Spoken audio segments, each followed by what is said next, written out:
हम लोग वेणु गीत ले रहे हैं, तो हमारा ये प्रसंग सुन के भगवान से प्रेम बढ़ता जाए। श्रीमद् भागवत में वर्णन आया है कि श्याम सुंदर जो आभूषण धारण करते हैं वो इसलिए नहीं कि आभूषण से उनकी शोभा बढ़ती है, बल्कि इसलिए कि उनके अंग से आभूषण की शोभा बढ़ती है। भगवान आभूषण क्यों पहनते हैं?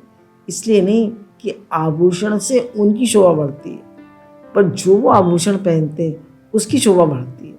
कैसे? जब कोई भक्त बड़ी प्यारी आराधना करता है कि हमें श्याम सुंदर का सामीप्य मिले, तब उस जीव को सामीप्य मुक्ति की प्राप्ति होती है। भगवान कृपा करके उसको आभूषण के रूप में अपने शरीर पर धारण करते हैं, तब आभूषण को आनंद आता है, क्योंकि उसे श्री कृष्ण का स्पर्श प्राप्त होता है। बोले कोई कहता है मैं भगवान के साथ रहूंगा सदा, तो अगले जन्म में भगवान का आभूषण बन जाता है और उसको सामीप्य मुक्ति मिलती है। भगवान के आभूषण भी चेतन होते हैं। देखिए ये सब भाव है, कह रहे भगवान के जो आभूषण होते हैं वो भी चेतन होते हैं। एक कंगन है हाथ में। जब श्याम सुंदर को जल पिलाने की सेवा का समय हुआ तो कंगन हाथ में से निकला। कंगन जो है वो हाथ में से निकल गया, ग्लास में जल लेकर आया और श्याम सुंदर को पिलाया। जिससे हमारा ना, मैंने तो कंगन नहीं पहन रखा, मैंने तो चूड़ियाँ पहन रखी है, अब ये चूड़ियाँ निकली है ना, है ये चूड़ियाँ निकली और एक ग्लास से पानी भर के ले आई और पिला दिया। कैसे? श्याम सुंदर को। फिर उसके बाद क्या हुआ? फिर कंगन हाथ में आकर बैठ गया। तो आभूषण से कृष्ण आभूषित नहीं होते, कृष्ण को प्राप्त करके आभूषण ही भूषित होता है। यहाँ ब्रज में तो कृष्ण ने अपने आभूषण ही उतार के फेंक दिए। कृष्ण ने कोई आभूषण नहीं पहने ब्रज में। ब्रज में भगवान का ऐश्वर्य गौण है, माधुर्य प्रधान है। यहाँ तो इनका श्रृंगार ही विचित्र है।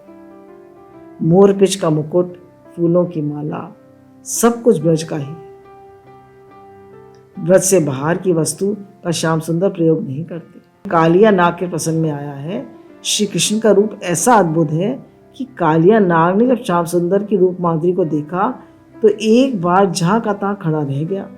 उसकी हिम्मत ही नहीं पड़ी कि अपना फण इस बालक के शरीर में लगा दे, क्या उन्हें बांध ले।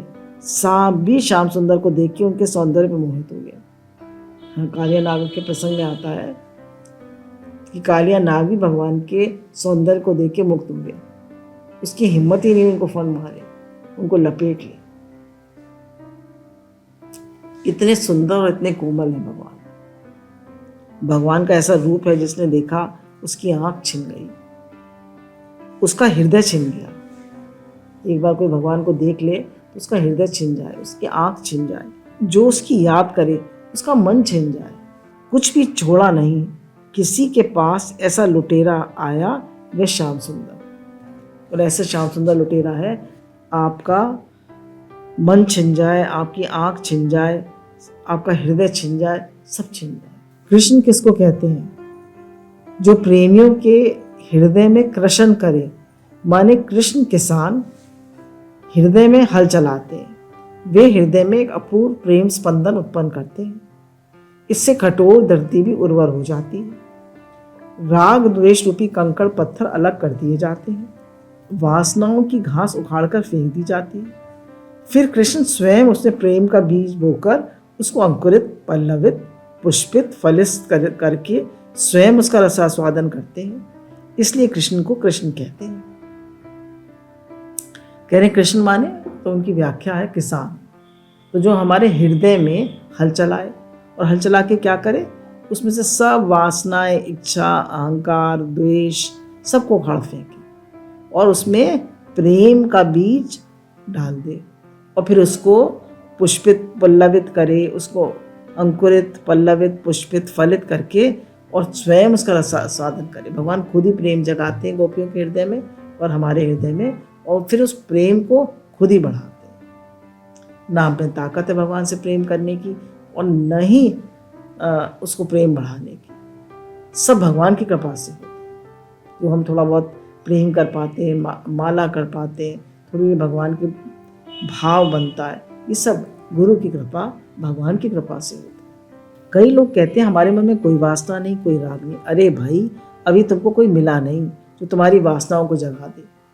साधक लोग कहते हैं कि हमारी अपनी वासना दबा दी, मार दी है।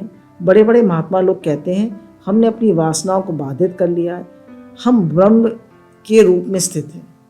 अरे ये कृष्ण की जो रूप माधुरी है ना, वेणु माधुरी, लीला माधुरी, प्रेम माधुरी, ये ऐसी संजीवनी है कि क्या संसारी, क्या साधक, ये तो सुखदेव सरीखे ब्रह्मज्ञानी के मन में भी वासना जगा दे। महायोगेश्वर ज्ञानियों के भी गुरु शिवजी को भी महाराष्ट्र में आने के लिए ललचा दे। बोले भगवान की रूप माधुरी, उनकी वेणु माधुरी ऐसी है कि बड़े बड़े ज्ञानियों को भी आकर्षित कर लेती है। यहाँ तक कि शिवजी को भी आकर्षित कर लिया, जो महायोगेश्वर हैं उनको भी रास में आने के लिए लालायित हो गए। कृष्ण माने चुंबक, लोहा चाहता नहीं कि हम यहाँ से कहीं हटें, लेकिन चुंबक उसे अपनी ओर खींच लेता है।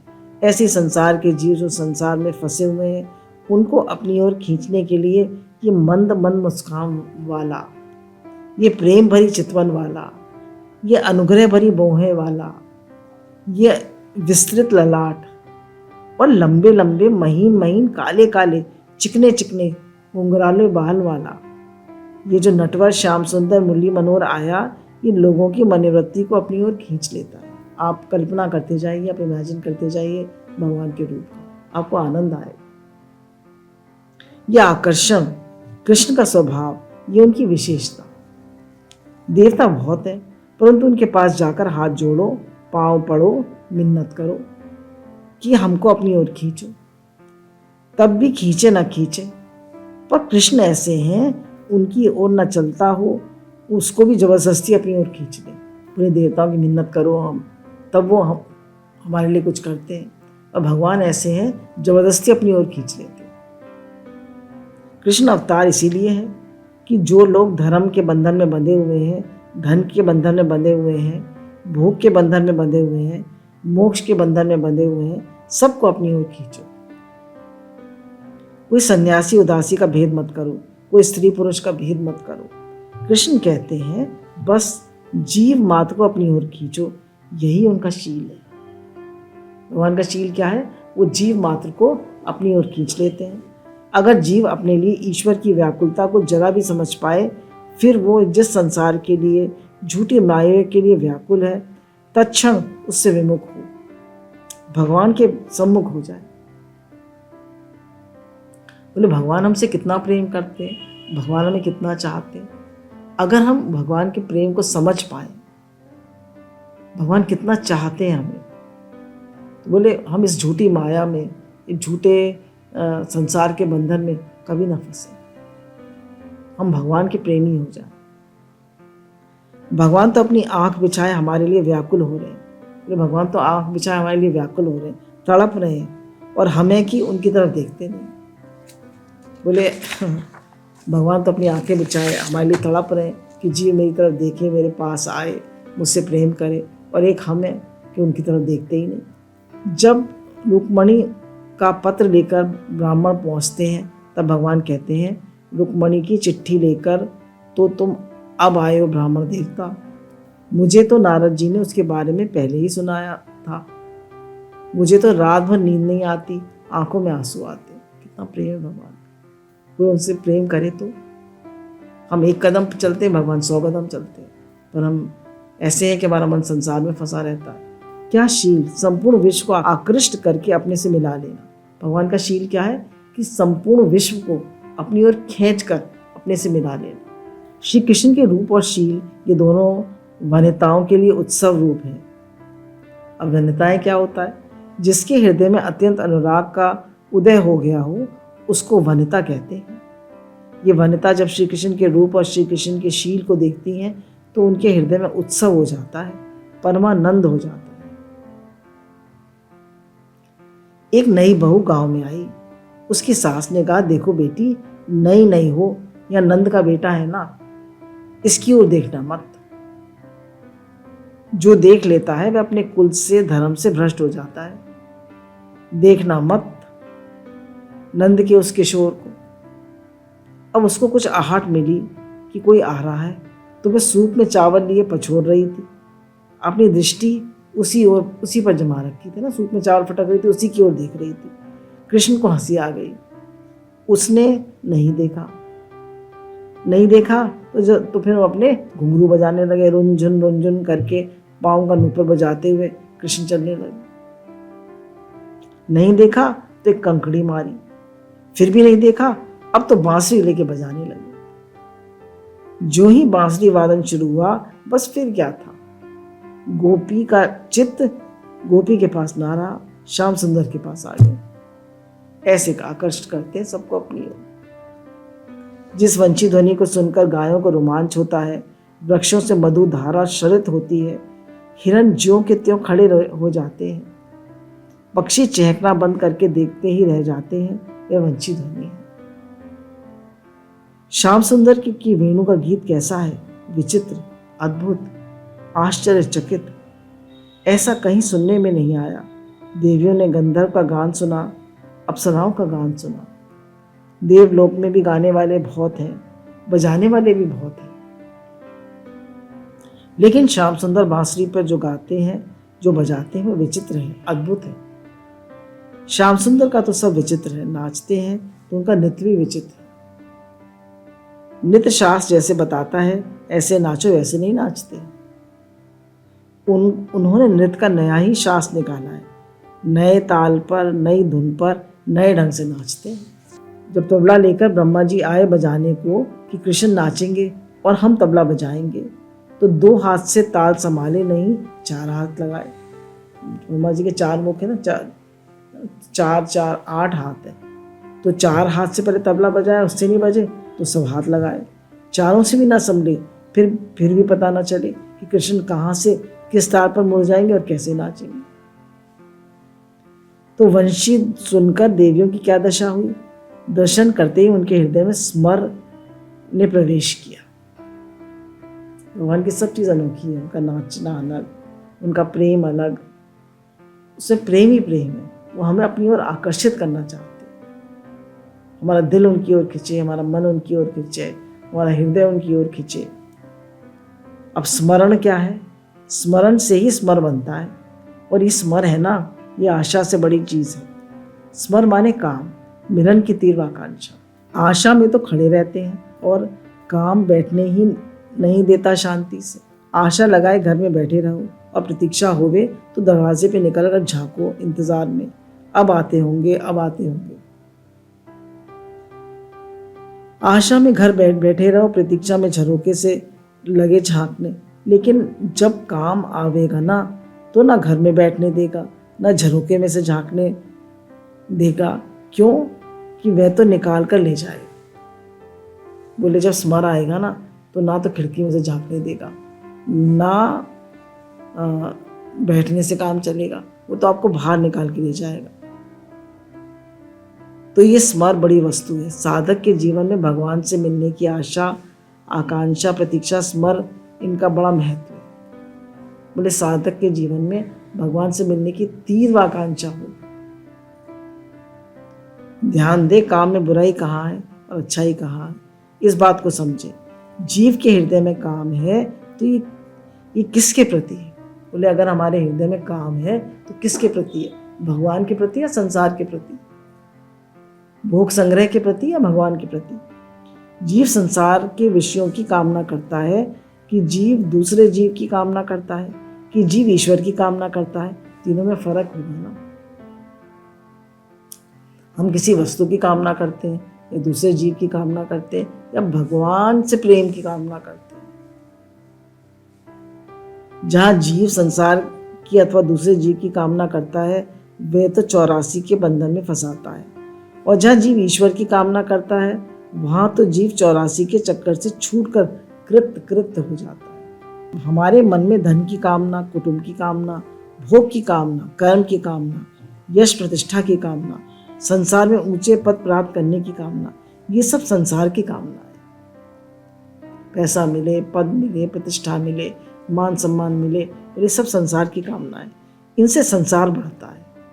और कृष्ण के साथ जो कामना है, भगवान की जो कामना है, वह तो संपूर्ण कामनाओं का संहार करके, संपूर्ण कामनाओं को मिटाकर हृदय में श्री कृष्ण प्रेम को प्रकट करने वाली है। बोलिए हमारे श्याम सुंदर भगवान की जय। जहाँ जीव के हृदय में काम कृष्ण के प्रति, वहाँ काम नहीं प्रेम है। इसलिए गोपियों का शुद्ध प्रेम ही काम के नाम से प्रसिद्ध है। ब्रह्मा जी, उद्धव जी, बड़े बड़े ऋषि मुनि इस काम की प्राप्ति के लिए व्याकुल रहते हैं कि हमको ऐसी कामना मिले। हम सबको कामना है कि हमारे हृदय में भगवान का प्रेम आए। हे नाथ, हमारे हृदय में भी आपसे प्रेम आए। हे नाथ, हमारा भी आकर्षण आपके प्रति हो। हमारी रति मति गति, हमारे तन मन धन सब आप में लगे प्रभु जी, सब आप में। असल में प्रेम ही ब्रह्म है, यदि वह शुद्ध हो। प्रेम के सिवाय और परमात्मा का स्वरूप क्या है? जहाँ जीव के हृदय में काम है कृष्ण के प्रति, जहाँ वह काम नहीं प्रेम है।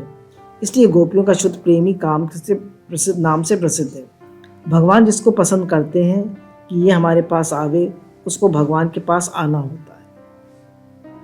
और जो चाहता है कि भगवान हमको मिले, उसको भगवान मिलते हैं।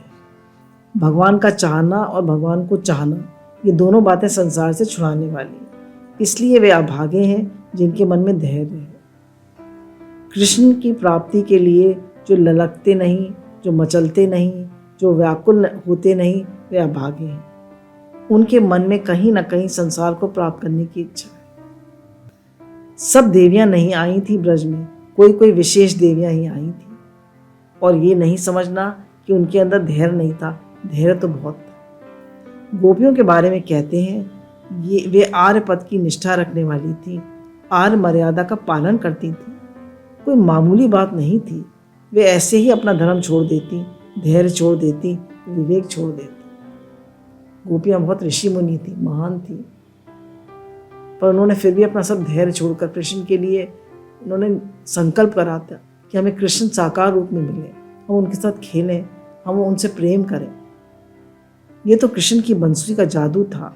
गोपियों के हृदय में पवित्र प्रेम की अग्नि प्रज्वलित थी, जिसने संपूर्ण संसार को भस्म कर दिया। एक गोपी कहती है, सखी, देवियां तो दूर की हैं, समझदार हैं।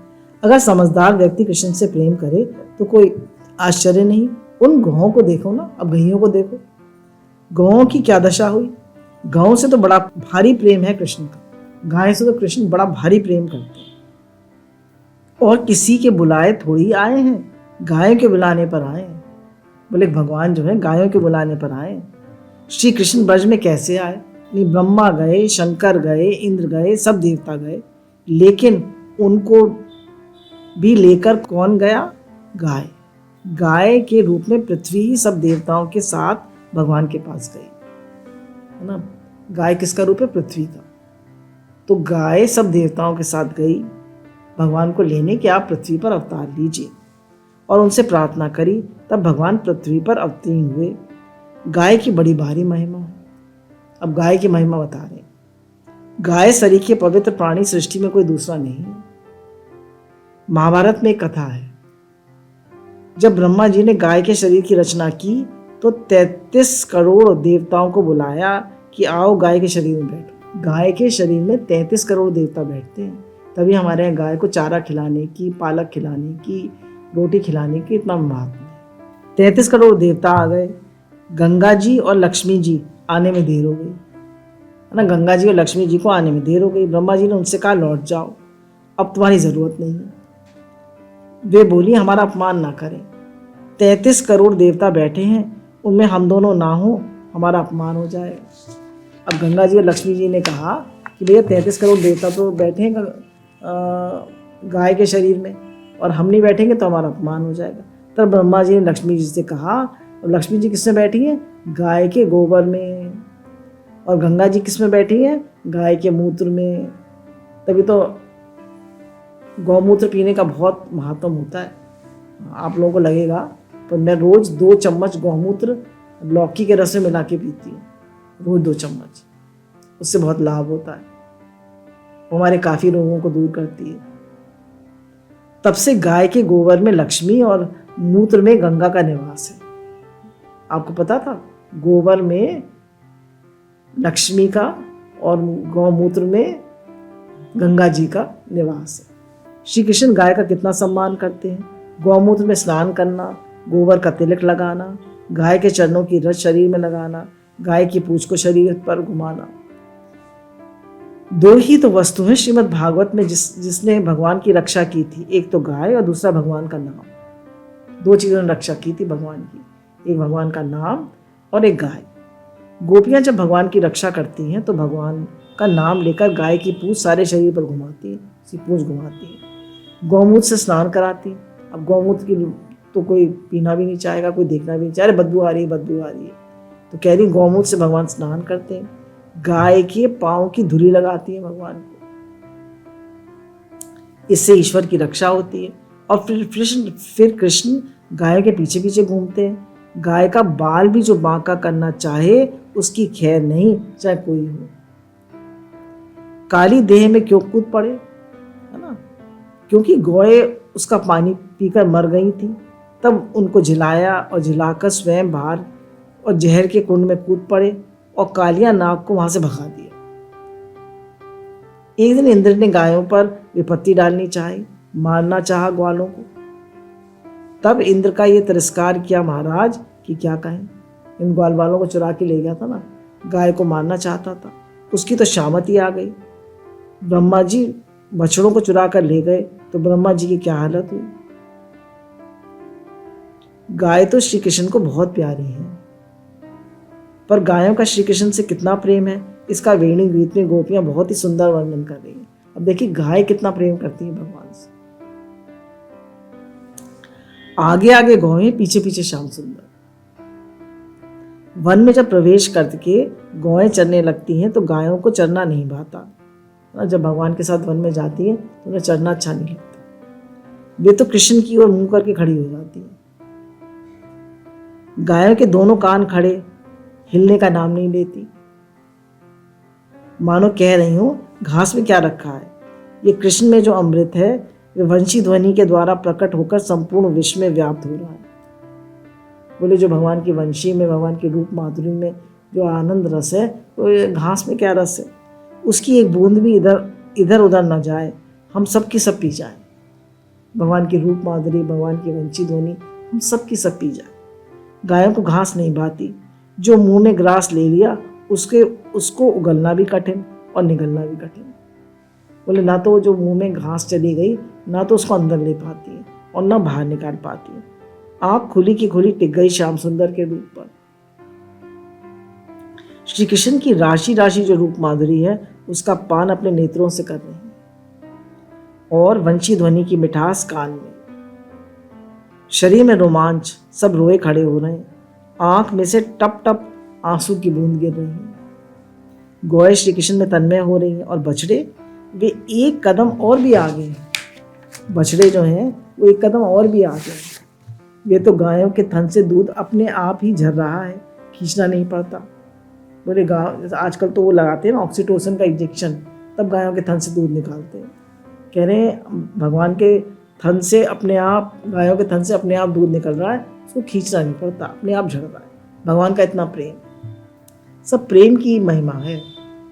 इधर श्याम सुंदर ने बांसुरी बजाई, उधर गौएं के अंदर में श्याम सुंदर के प्रति स्नेह उमड़ा और दूध की वर्षा होने लगी। तो स्नेह के आधिक्य के कारण बछड़ों को दूध धोना नहीं पड़ता, अपने आप ही दूध बरस रहा है। तो बछड़े तो दूध पीते होंगे? नहीं, बछड़े दूध पीते होंगे ऐसी बरस रहा है गायों के थनों में से दूध। क्यों? बछड़ों के लिए तो गायों का दूध खुद छोड़ना बड़ा मुश्किल है। कैसे? आप ध्यान देंगे तब मालूम पड़ेगा। ये जितनी गौएं हैं ना, इनके थन में श्याम सुंदर ने स्वयं मुंह लगाकर दूध पिया है। गायों के मन में वासना थी कि श्याम सुंदर हमारे बछड़े होते तो अपना दूध इनको पिलाते। तो भगवान ने कहा अच्छा ऐसा ही हो, और अपनी लीला शक्ति से आज्ञा दी, जाओ ब्रह्मा का कान पकड़ ले आओ।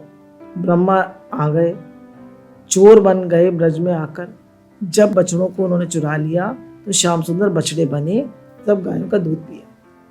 जब ब्रह्मा जी ने भगवान को देखा था, सब लोग बैठकर कर रहे थे उसकी लीला, भोजन की ब्रज लीला कर रहे थे, सबको खिला रहे थे झूठा झूठा। तो ब्रह्मा जी ने देखा ये भगवान, तो वो उनके बछड़े और गाय चुरा के ले गए थे।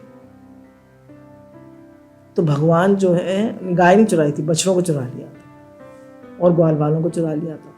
तो भगवान सब ग्वाल वाल खुद बन गए थे और गाय के बछड़े खुद बन गए थे। तो अब जब लौट के आए, भगवान ने कहा ठीक है, तुम सोचते हो मैंने तुमने सृष्टि बनाई है, तो भगवान ने नवीन सृष्टि बनाई जिसमें भगवान ही सब कुछ बन गए। अब जब बछड़े भगवान बन गए हैं तो भगवान ही अपना मुंह लगा के गायों के थन से दूध पी रहे हैं। भगवान ही अपना मुंह लगा के गाय के थन से पी रहे हैं दूध। तो भगवान बहुत ज़्यादा गायों के मन में इच्छा थी कि भगवान हमारे थन लगा के गाय के मुख से दूध पीते, अपने मुख से दूध पीते। और ग्वालबाल भी भगवान बन गए, तो गोपियों के मन में भी इच्छा थी कि हम कृष्ण हमारे स्तनों से दूध पीते, तो भगवान ही उनका दूध पी रहे हैं। तो भगवान सबकी इच्छा पूरी करते हैं। अब जब फिर असली बछड़े आए तब तो उसकी दूध पीने की बड़ी रुचि हो गई। बड़े होने पर भी दूध ना छोड़े, क्यों? जिस थन में मुंह लगाकर स्वयं श्री कृष्ण ने दूध पिया वे थन ही कृष्ण का प्रसाद हो गया ना। उनके लिए वे दूध छोड़ना जिसमें कृष्ण का मुंह लगा हुआ है बड़ा ही मुश्किल था। फिर बछड़ों ने दूध पीना क्यों छोड़ा? यही तो भगवान के अधरामृत का जादू है। जैसे ही बांसुरी के मार्ग से श्री कृष्ण का अधरामृत प्रवाहित हुआ तो बछड़ों ने दूध पीना छोड़ दिया। दूध का जो ग्रास मुंह में था, ना उसको उगल सके ना निगल सके। शरीर में रोमांच, आंखों में आंसू और हृदय में कृष्ण। जरा एक बार इस झांकी का दर्शन तो करें।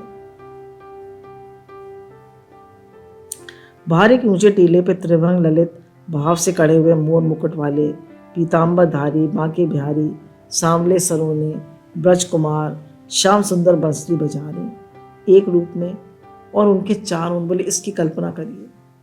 क्या? एक ऊंचे टीले पर त्रिभंग ललित भाव से खड़े हुए मोर मुकुट वाले, पीताम्बरधारी, बांके बिहारी, सांवले सलोने, ब्रज कुमार, श्याम सुंदर बांसुरी बजा रहे, और उनके चारों लाख लाख गौएं और बछड़े हैं। उनके सबके हृदय में यही गौर मोचन का तिलक, यही झुका हुआ सिर, यही गर्दन, पीताम्बरधारी और बांसुरी बजाते हुए प्रत्येक गाय के हृदय में, प्रत्येक बछड़े के हृदय में विराजमान। और टपाटप आंसू की बूंदें गिर रही हैं बछड़ों की आंखों से।